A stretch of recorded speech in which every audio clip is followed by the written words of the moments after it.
Hi friends, நான் இன்றைக்கு 31வது கேள்வி விளங்கப்படுத்த போறேன்.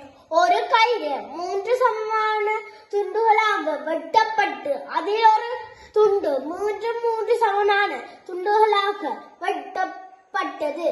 அத்துண்டுகளில் ஒன்றின் நீளம் 36 சென்டிமீட்டர் ஆகின. ஆரம்பத்தில் இருந்த கயிற்றின் நீளம் யாது? சொல்லிருக்கு.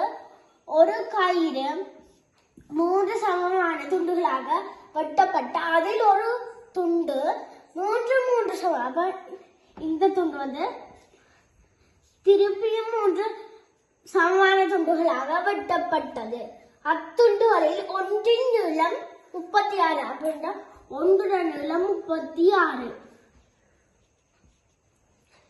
அப்ப இத மாதிரி 3 துண்டு இருக்குது. அப்படின்னா 9 துண்டுகள் இருக்கு. அப்ப நாங்க 9 36 பெருக்குவோம்.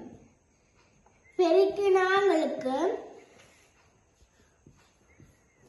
324 சென்டிமீட்டர் விடவரு. அப்ப 324 சென்டிமீட்டர். நன்றி.